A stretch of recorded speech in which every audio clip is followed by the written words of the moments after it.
I am rooting for real change in this country, not just the same thing continuing. Change but without change. I am rooting for a change agenda, not a question of one candidate. Those are your own assertions in the media. Please understand that even the one candidate started in 2017. Before that, there were 3-4 candidates of credibility on the ballot. We are looking to remove this regime. That is without doubt. But we don't want to replace it with a bit of the same thing. I don't think Kenyans can stomach it anymore. So we are looking for real change, not change without change. That's the most important thing. Has that answered your question? So when Kalonzo Musyoka and his united opposition come up with a budget that is similar to John Mbadi, that's not change. Continuing the same illegal borrowing is not change. Sorry? I am willing to work with anybody that is clear about change. And I'll tell you my biggest change aspect, that we are not going to pay this debt, illegal debt. Anybody who comes and says we are not going to pay this debt, we are the best of friends. Okay? We are the best of friends. If you can't say it, then you do what you want to do. My colleagues, and I will say they are my colleagues because we are in the opposition, led by Kalonzo Musyoka. They call themselves the United Opposition. Came out with a people's budget. They claim a people's budget. And that people's budget is not too dissimilar to John Mbadi's budget. It is about tax, debt, and borrowing. He even proposes the same illegal borrowing, domestic borrowing of 500 billion. Please, Kalonzo Musyoka and my good colleagues, stop letting us down. You're letting us down. Do some basic homework. You cannot continue the same things. You are just doing the same thing as Ruto. There's no difference to what you're proposing. What you're proposing will not change people's lives.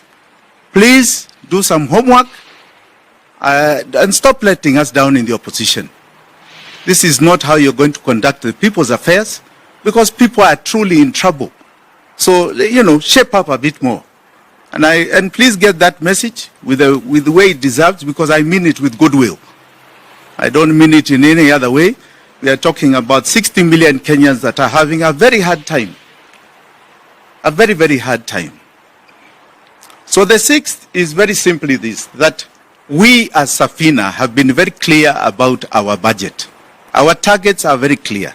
We are saying we will never borrow again, and we are not going to borrow from the domestic market because we will not need to. We are going to very clearly not pay this odious debt that you can now see the Ruto regime is claiming to be illegal. We will not pay it. You are tutalipa. In the year 2027-2028 financial year, it is going to be 2.8 trillion in debt payment. We will not pay it. And because we won't pay it, it means our taxes will be cash rich by 2.8 trillion. When you're cash rich at 2.8 trillion, there's so much you can do for Kenyans. The first thing we are going to do is ensure that primary school, high school, and TVET, the capitations to the standard of living of that year shall be paid. We have estimated that to be just under 400 billion shillings. We shall pay it from that money we are saving from paying debt. So no parent shall take from their pocket money towards primary school, high school, or any TVET program. We shall talk about universities later.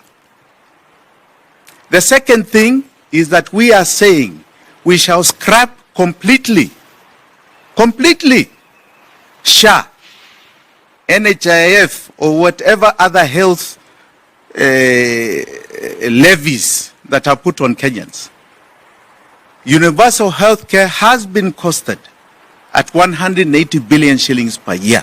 So your ID Your ID will guarantee you universal health care no matter where you are without any payment from your pocket.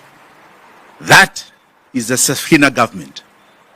The third, and this is fundamental, we shall scrap VAT in total as a tax. We shall seek to scrap VAT and replace it with a simple 5% sales tax.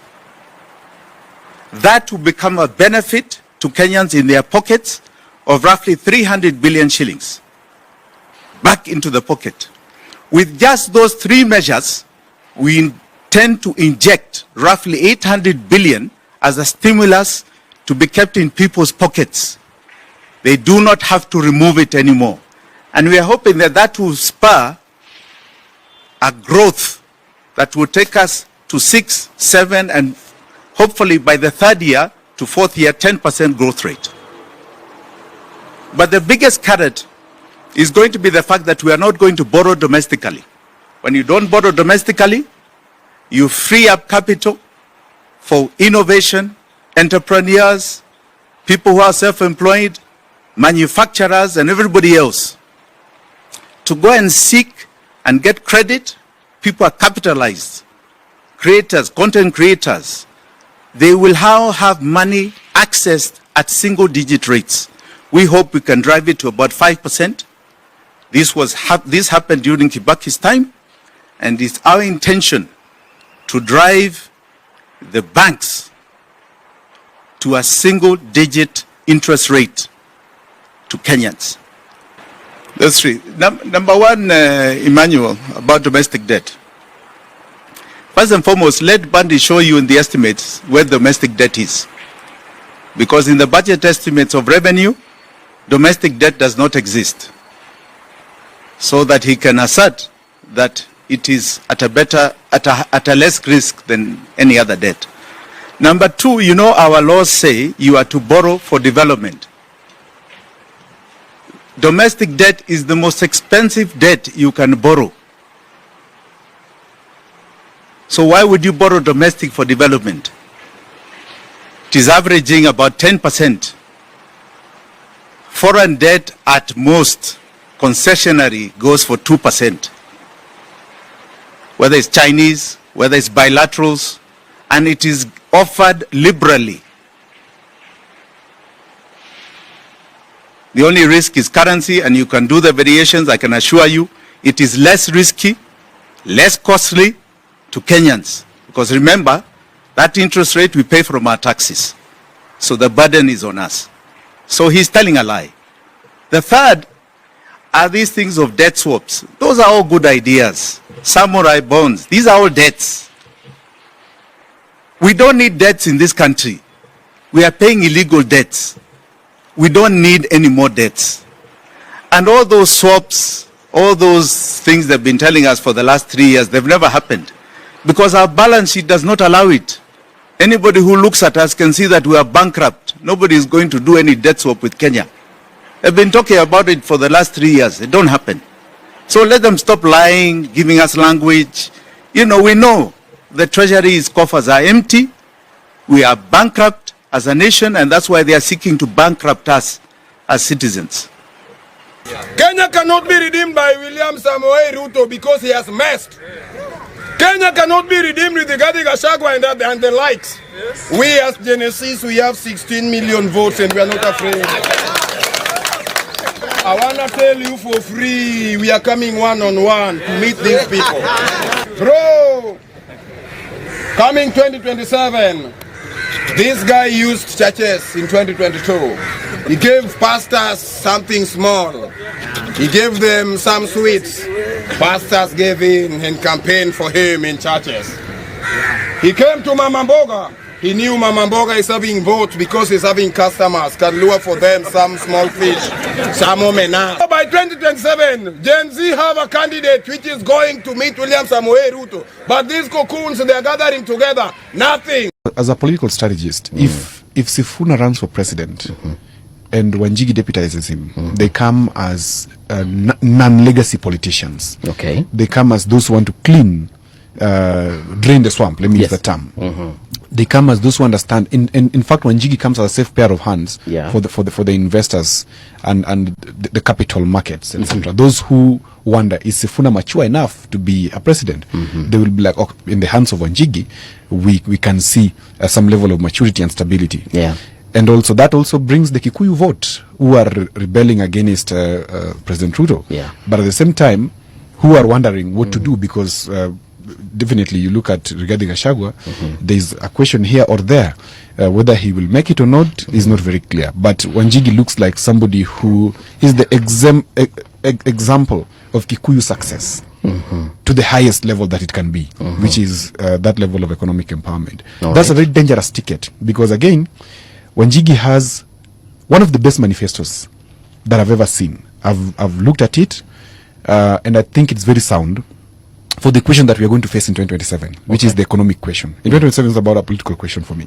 It's an economic question of people's pay slips are attached somehow. People are feeling the weight of lack of money. The banks are not borrowing you money easily. Forget even borrowing money. People are hungry. People are hungry. Yes. There is so much that is happening, which somebody that formulates a proper narrative in 2027 about the economy then will easily topple the current regime. And that is a very interesting path to take. One person I have heard talk quite clearly is Maraga. He talks about the law. We shall adhere to the law. Okay? So I pose this question. Okay? He is faced with the first budget. 100% of tax revenue is going to debt payment. How does he pay salaries? I'm asking. How? Increasing taxes, maybe. All right. Tell Kenyans that. To what extent? Because he needs now the similar amount. So it's not possible. So what will he do? He will borrow. Yeah, he will borrow. Right. What does the law say about borrowing? Is that the ceiling? No. Ceiling is not the issue. Borrowing is not the ceiling. Already we're over the ceiling. That's not the issue. Payback. Borrowing, you can only borrow for development. So when you sit in office, the first thing is that you will now break the law that you said that you are going to adhere to by borrowing for salaries. That's not development. You feel that the Kenyans are going to remain where they were? Kenyans will, the expectations of Kenyans will be very high. Okay. Once we deal with President Ruto and make him break the fourth record of being a one-term president. The expectations shall be in the roof. Okay. They will expect some instant reprieve for them. Cost of living, education, SHA. So they will not want explanations. Okay. So we have to make sure that the president understands the immediate actions that will make Kenya appreciate the decision they made of sending William Ruto home. Otherwise, we will not even finish one term. If you were president today, what would be the 1, 2, 3 things that you would do to solve the crisis in the country? I'll tell you. The first thing is that I would cut off the chain of debt. Because I want you to understand that in as much as all this is going on, I told you we only had a deficit of 1.3. Kenyans, up until today, have paid 9.8 trillion towards that debt and still owe 11 trillion. It is something I would cut off like yesterday. And that frees up government money to be able to provide services to Kenyans and stimulate the economy by taking money back to the people. And that is what you call now economic liberation. The one thing that has not been understood by many people up until today is what period we're in. We went through the political rights period, which is about cutting up this cake for seats, as they are trying to do now. Nobody cares about it because we passed it. The 2010 Constitution gave us our rights. Now we are into the economic rights period, where we define economic models about the bakers of the cake. I, for example, am a capitalist who believes in the essence of social democracy, social justice. Okay? And I must create my model. This is the defining moment of ideological economy, ideological politics. I myself will be very interested to see the private sector be the driver. So I'll never take their money. I don't need it. Mr. President, let's be honest. You're the only one still bringing up tribalism like it's 1990. We're not fighting over tribes.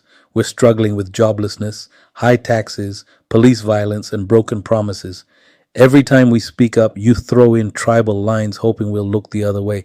But guess what? We won't. We're Gen Z. We've got receipts, internet, and zero chill for bad leadership. We don't care what tribe you're from.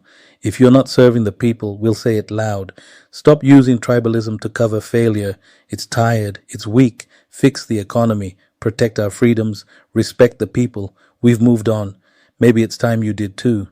We need a new generation of leaders in Kenya. A new generation, we count on each and every youth. Tunataka musimame jamaa, musione election ni pesa. Tujikaze na tuanze hii mradi. Tuko kadi na tunataka pia wa youth wa participate in the next coming election as leaders, aspiring leaders. Let's take action. This is our country, and I'm in the US and I'm seeing different systems, different cities.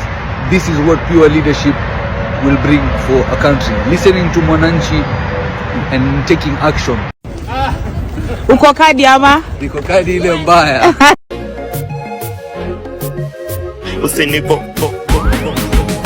Usinibo like usted ukiwa proxy kila pedi kwa na doka we ni ngombe stena goat milioni kwanza na bob zile pipe tumedot kila mchoro anza na dot naongeza skari mingi waulize tuskate limit ili video nyeshe tiris yapatiwe degree simanishi chebi nikisema nilishika mili ile pressure kubwa ndo na selector deno